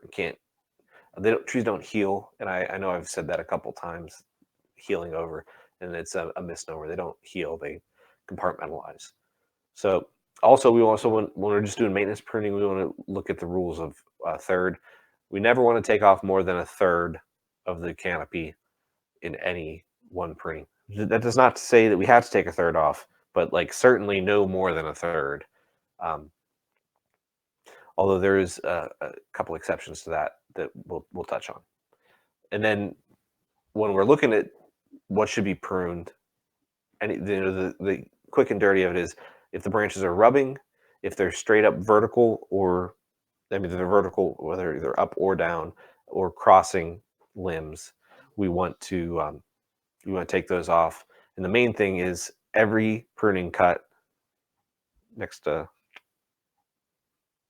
every pruning cut should be made with a purpose. We're not just cutting stuff to fill a chipper up. We're not cutting to look good or try out a new saw. We want to make good cuts that are providing service to the tree. And that goes back to when we first plant a tree. I know it seems silly, but if you go to a good nursery, all their trees look great. It's not because trees naturally look great. It's because they have a plan, and they know where the scaffold branches should go 10 years down the road, 15 years down the road. And it's kind of like when people talk about sculpture or carving, and people get asked how they do it. They say, "Oh, I cut away everything that doesn't look like what I'm carving." We're doing the same thing with the trees. We're taking the branches away that don't look like they need to be there. So go to the next slide here. These are some pretty good cuts here. We're going to look at some good cuts, and then we'll look at some bad cuts and have some discussion here. I know that this picture on the left does not have good perspective to it. You can't actually tell how big this cut is, but this is at my alma mater, NC State, and that is about a 6 or 8 inch diameter branch that got cut off, and that looks perfect, man. It's a beautiful cut. You can still, at the top, maybe you can zoom in and on that dark spot at the top, very top of that circle, that's called the branch bark ridge. So that we want to keep that intact, and when we're making pruning cuts, we want to get a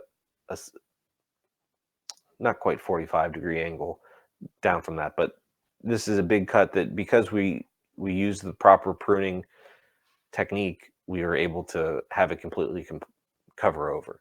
And so when I said it's not coated, it's not coated because there's no decay. It's wound wood roll. So on the edge of if we have a cut like this, the wound wood, the cambium tissue, is just going to roll over the face of that cut and slowly grow together. And it is compartmentalizing, but there's no decay, so it's not coated. If we look at the other photo here on the slide, this is textbook 3-cut method. The bottom cut, which is the first cut, is to prevent bark peel. So you especially on a big branch like this, you could potentially get a ton of bark peel, which would prevent the tree from covering the wound correctly. It would take a long time to grow back. You'd invite pests and disease and a lot of issues by having bark peel down. So we make that undercut, the first cut, for to prevent bark peel, which will be on the quiz. The second cut, it removes the weight from the branch. The whole branch comes off. And then the third cut, which he's making here, is the finish cut, which essentially, cleans up the stub and make sure that we're cutting, starting at the top of that cut is up against the branch bark ridge, and we're cutting at an angle. This looks to me to be a little bit not on the branch bark ridge, but close. And especially, so who knows, this might be 4 cuts for this guy where he's going to come clean it back up. But so we'll go to the next slide here. So another good cuts here. So this is really easy to see, the sycamore, or that's actually probably London plane tree. The wood wound is rolling over evenly. It's not, if we cut too much on the top, it'll pinch off and it'll look more like 2 ellipses and not a contiguous circle. And what that means is we nick the branch bark ridge. So if we do that, the branch or the trunk is not going to be able to put wound wood over top of that. Also, this is another massive cut. I wish I had the foresight to, on the right, to put perspective in here. That's like a foot, but you can see that it's completely covered over. Looks great. There's no damage to the tree, really. It's the bark is tightly affixed, and there's the point of bark is to protect the tree from pests and insects and all of that, and this is certainly doing that. So this slide is pollarding, which is a personal pet peeve of mine. Well, living in the South, people head back crepe myrtles all the time. So we have reduction cuts, and we have and heading cuts, and all of these different cuts. So if you cut between, let me get. I didn't cover this in the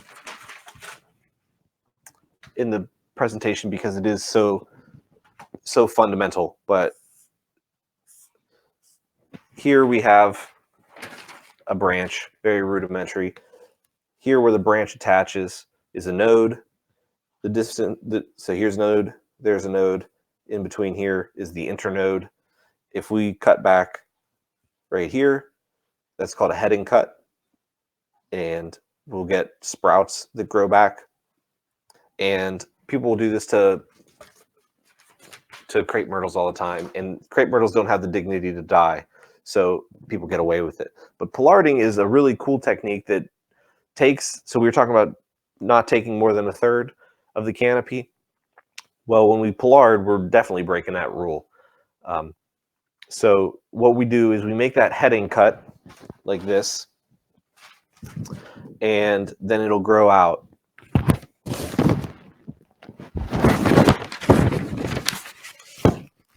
We make this heading cut right here, and then it grows out all these, water sprout-esque branches. And then every year we cut back directly to the pollard head, and then we cut all those off. And then next year it grows again. And this is, adding girth down below.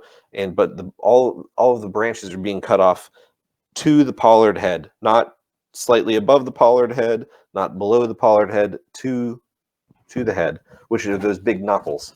And over time they get bigger and bigger, and that's what makes that look. And the reason we do this is really popular in Europe because it allows us to have full-blown mature trees with giant trunks in tight spaces. So it's kind of, when you know what you're doing, you can make heading cuts and break some of these rules if you are playing by a different set of rules. But if you cut below this pollard head there, you destroyed all the work you're doing, and then it's topping, which we never want to do. So just keep that in mind. And if you have like a client that's down for something really awesome, this stuff looks really cool, I think. And it does allow you to keep trees that perhaps were planted in a spot that's too tight, or not really exactly the right tree, right place, but through cultivation, we can make it the right tree in the right place. And I'll show you another example of pollarding on the last slide as well. So next, bad cuts. Bad cuts, here we go. We got serious bark peel on the left, split out. Did not use the 3-cut method appropriately here. And so it's having a hard time close that up. It's not going to close the top up at all because half of it's missing. And we're really just begging for disease and pest infestation here. Plus it looks like you're a hack when you do stuff like this. On the right, that's a flush cut. And pines, they're tough. They'll take a flush cut every now and then, but this is not going to heal up or not going to cover over appropriately, and it's going to take longer. It's not going to do it evenly, if it does it at all, and you're creating a big wound there for no good reason. The only and we'll go to the next one as well. Next slide. So here we go. On the far left, we have some apprentice marks. First day using a chainsaw. These guys are not using the 3-cut method. They're taking bark off the tree in a serious way with a chainsaw tip. They just straight up don't know what they're doing. They're making terrible cuts, and we got to fight against this in the industry. On the second one up, you can see that on that same photo on the far left, you can see, I mean, they've gone all the way through the bark, and now they're just like cutting into the tree because they're not paying attention. The second one in the middle, these aren't flush cuts, but they're pretty close, and they're way too steep.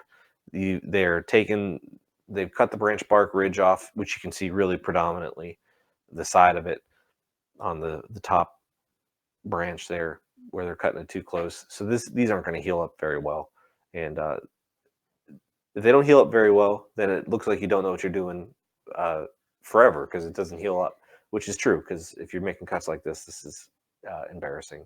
And then on the far right, that's very close to a flush cut again, and just at a terrible angle. And so the only time we said about pollarding, you can break the rules if you know the rules. The only time people flush cut or should flush cut, the only time it's allowed, horticulturally speaking, is in commercial fruit production, because we're trying for something different. In ornamentals, we want the tree to be in good health, and we want the wound to roll over it. We want it to, compartmentalize and, keep all the bad stuff out.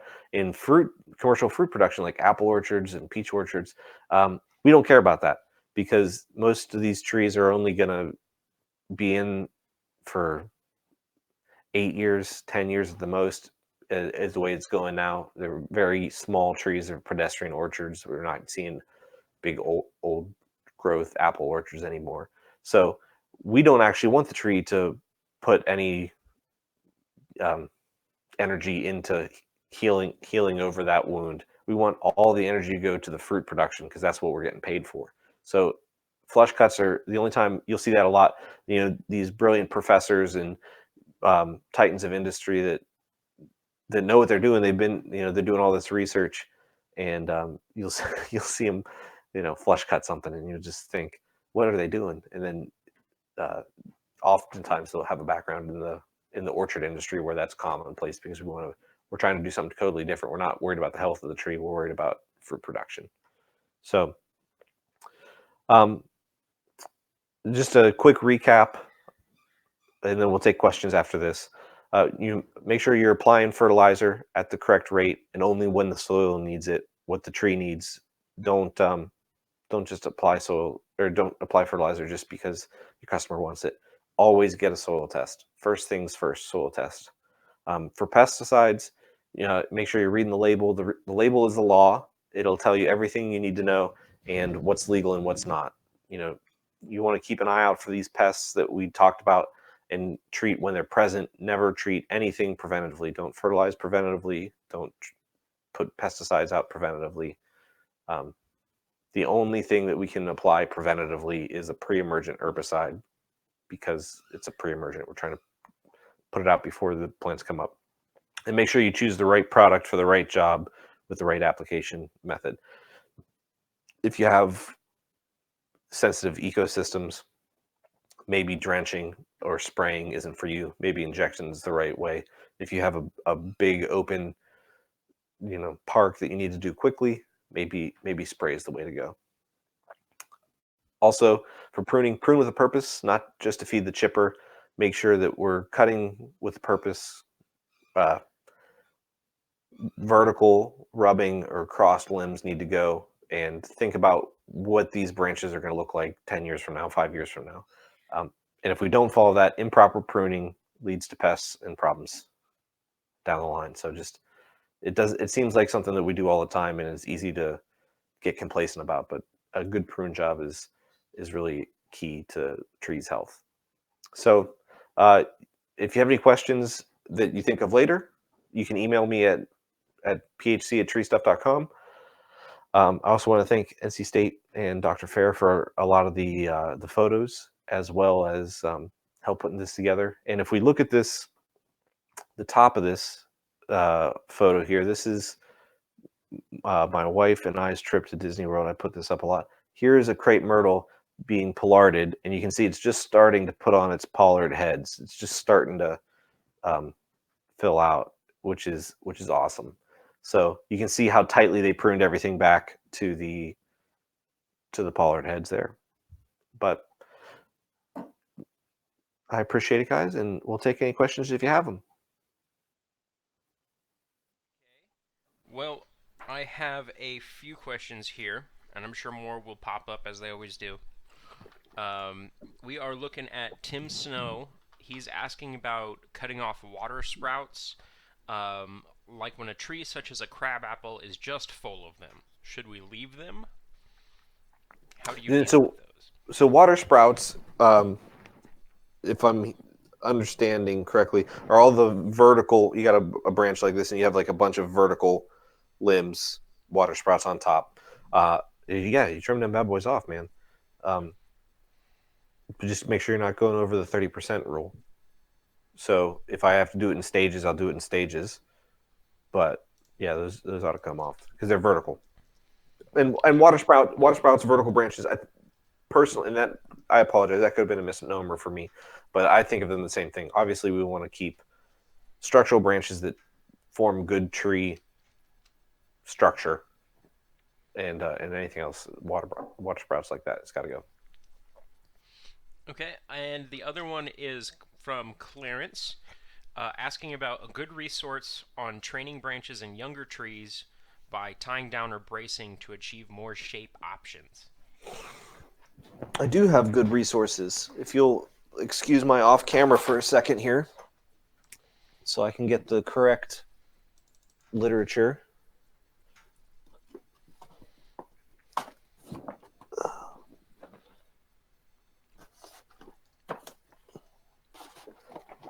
All right, here we go. You're grabbing an actual book.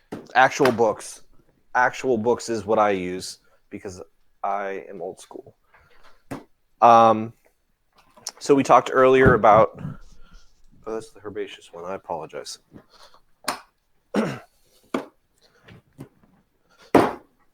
Manual of Woody Landscape Plants by Michael Durr. It's a read and a half, and this is great for any of your questions on what plants need, what they want, any of that. So what you're talking about is training young plants. So that's called espalier with an E, and it's a French technique that is pretty awesome. And it's actually pretty easy. All you have to do is just like what you said. Let the tree grow up, and as branches get to where you want them to be, and you want them coming off sideways or in different shapes, you wire them. You have wire going to anchored to something, and you just tie them to it. But this is a great book, The Biology of Horticulture. Hey, someone did a little Google on how to spell espalier. I spent some time in France. Paul Reed. This is a tremendous book that it's not specifically all on trees. it's on horticulture, but they have a lot of really cool stuff in here. How to espalier, genetics, if you want to get into punted squares, grafting plants, grafting trees, how that goes, pruning techniques. This is a great. This was a book that was required reading for me in my horticulture degree. This is like book one. This is an inch deep and a mile wide on a lot of things. So that would do that. Also, this is like a really. Here's another good one on espalier. Get a good shot of that. Ooh. This is some technique on this. So this is, I think my mother gave this to me actually. So Graham Clark, practical pruning. It's not, and by practical, it's pretty cut and dry. You're not this is not, if you're looking for something on like the physiology of code that's not going to give it to you. But it's a great pruning book. All right. Great. Those are some great resources, and it looks pretty much like I'd need a college degree to get into some of that. No, it's the thoroughness of it. This is, it is obscene, but like, it's all right. Parthenocissus quinquefolia, which is Virginia creeper. So it just tells you like stuff about it, where it's hardy. Although you're getting no, I'm sorry, I'm not looking at the camera here. It's telling you about what it grows into, and this is the culture. Here's what it likes. Here's some diseases and insects to look out for. This is why it's interesting. Landscape values and certain cultivars that would be you might like, how to propagate it. It's just one page of information, but there's 1,000 trees, and this is all woody, so you get shrubs in here too. But okay. Great resource. Jason's asking, and I agree, is there an audiobook version of that? I have no idea. Also, funny you should mention, Michael Durr came out with another one recently. This one is the 5th edition. This is the edition you want, because I think somebody else got a hold of him. And in later editions, there's a lot more pretty pictures. It looks nice, and there's way less information in it. So the 5th edition is what you want. 5th edition is the one to go for. Yeah. Okay. Tim Walker is asking, I know we touched on it, the best time of year to trim or prune a maple tree as well as oak trees. I'm also interested in how, I guess we'll stick with that real quick. So maple and oaks, sappy. There's definitely sappy on the maple. You get a little bit of bleeding. If you do it in late, I would probably do it mid-fall or early spring. When you do stuff in spring, you run the risk of more adventitious branching. Adventitious shoots pop up everywhere. But you definitely don't want to do it like late winter for maples, because the sap just runs everywhere. But same thing with oaks. I would do them early to mid fall or early spring. Okay. But prune, you got pruners in your hand, man. All right. Fantastic. I think that's all of the questions that we have right now. Do you have anything you want to go over while we give them a little bit of time to see if they're done with questions? Let me check real quick, actually. I want to make sure I gave the appropriate information for the quiz and didn't neglect anything. Probably a good idea. You got questions on fertilizers and licensing, identifying pests, and what happens when you can't do that.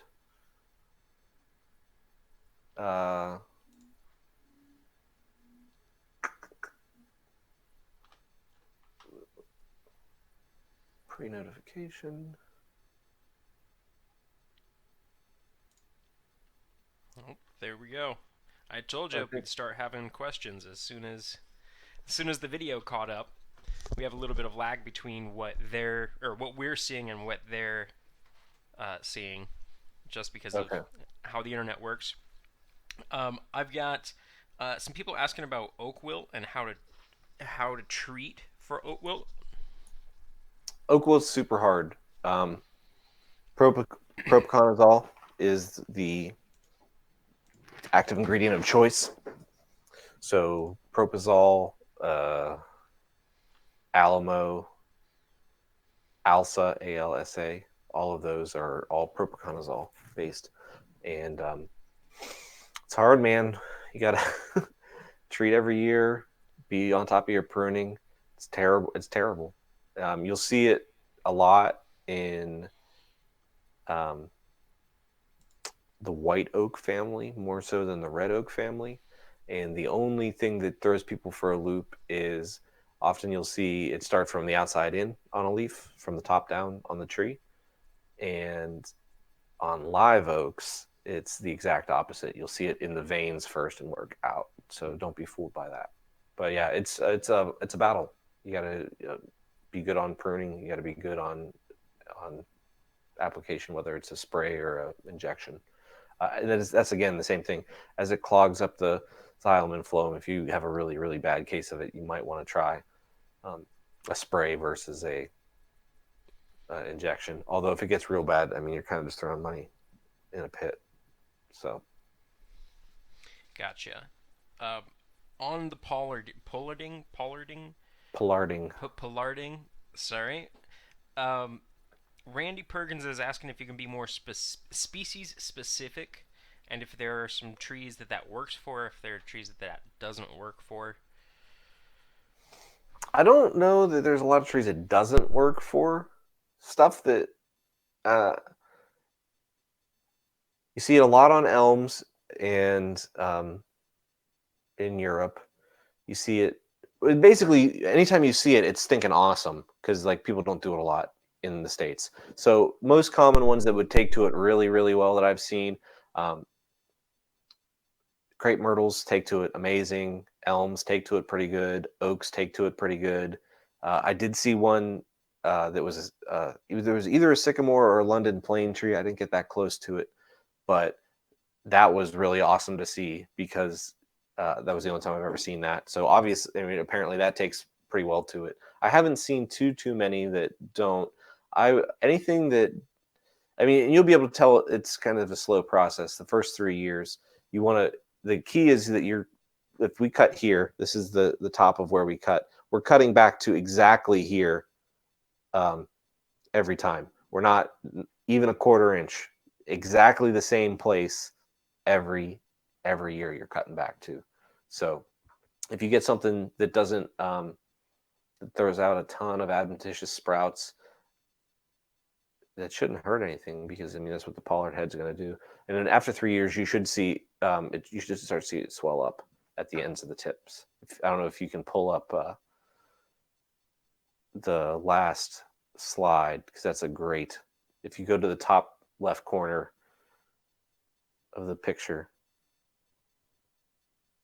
like the top left corner of the picture, there you go. That I don't know how long this has been pollarded, but since it's a crepe myrtle in Florida, I'm gonna guess not that long because it's only a 6-inch diameter tree and the pollard heads are tiny, but they'll start looking like that. So if you start seeing that, then you know you're doing it right. Are you going to revisit that tree the next time you're down in Disney World and take a picture for us? Dude, I don't even know. It may. I guess I don't know. I don't know where that is. You'll have to. Let's see. Our next one is about pruning in the dead of winter. Are there any problems with that? The pruning in the dead of winter, you want to make some places yes, some places no.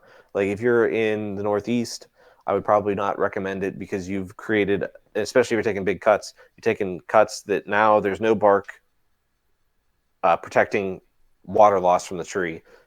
It's super dry because it's super cold. And if wind starts kicking up, then you're going to desiccate that wood and kill it versus in the spring or the fall, it has time to start closing over, or at least chemically compartmentalize on the inside. And that doesn't mean paint it. We shouldn't paint cuts unless we have to paint cuts. Like for oak, in oak wilt territory, you have to. It's required in a lot of places. And if we do paint, we should paint with something that's not asphalt based, not tar based, because basically what we're doing is we're trapping all the moisture in the tree, creating a greenhouse effect, which will create rot. I would, if I had to paint, I would paint with, oh man, what is it called? It's German, lac balsam, because it's a more permeable membrane. Okay, and I think this is gonna be our last question here. Stephen Collins is asking what your thoughts are on mycelium products. Mycelium products. So this kind of falls into the same category for me as like the beneficial microbes and mycorrhizae and beneficial, probiotic soil adjuvants. And they're not bad. They're very expensive, and if they're not in date, then you're not getting the full benefit out of them. And if you have, it's soil specific too, because in sandy soils where there's not a really competitive microbiome in the soil, there's research that has shown that is beneficial for sure. In heavier clay soils and stuff that is more loamy or organic based, less sand, where there's a thriving microbiome normally, you see like the research shows way less drastic, almost not worth the price increases. And the reason that is in soils that don't have a natural microbiome that's flourishing, then you can introduce some and they'll take over and grow. But the chances of you introducing an alien strain of microbacteria or mycelium and any of that and taking over the native population is slim. Could it work? Absolutely. I usually try and just speak on the research. I haven't tried any myself in my own yard because I have really heavy clay soils. I'll put it this way: the turf industry is really big on this stuff. When they do it on putting greens, it works great because they have 12 inches of sand and it's all artificial soil, and it works great. But they never put it on the fairways because those are usually native soil. So, I mean, I think that's kind of where I stand on it. Okay. Well, I want to thank you again for your time and for putting this whole presentation together. We are going to throw to Jake here in a second. He's going to talk a little bit about upcoming webinars and a few special things that we have going on. So after that, I will go ahead and post that quiz link in the comments as well as on the Facebook page. If you take that and you get a passing score, then you can get your 2 CEUs for your continuing education. So thank you once again, Albert, and thanks everyone for watching. Thanks so much, guys. Really appreciate it. Albert, thanks a lot for being here. We really appreciate it. Now, before you go and take that quiz, we wanted to let you know about our next webinar. On October 24th from 6 to 8 p.m. Eastern Time, we're going to be hosting a Splicing Rigging Slings webinar. And you can follow along with our host, Peter DeVries, right at home and learn how to make deadeye slings, loopy slings, and whoopee slings. Certified Arborist Peter DeVries is going to be hosting this, and he's going to take you step by step through each one of these slings, and he's going to be answering your questions all along the way. So you got nothing to fear. You got that expert right there at your fingertips. Now, for a list of the things that you might need for the splicing webinar, go to our Facebook page and then hit the Events tab, then scroll down and look for Peter DeVries' webinar. Now, if you click in the description, you're going to see some links to some of the products that we're going to be offering, but you're also going to see a list of the tools that you're going to need to make these slings. It's an interactive webinar that we are really excited about. We hope you can join us. Thanks again to Cale, Nick, and Carson, along with Albert, for making this webinar happen. We really appreciate it, and thank you for joining us. I'm Jake Miller. We'll see you soon.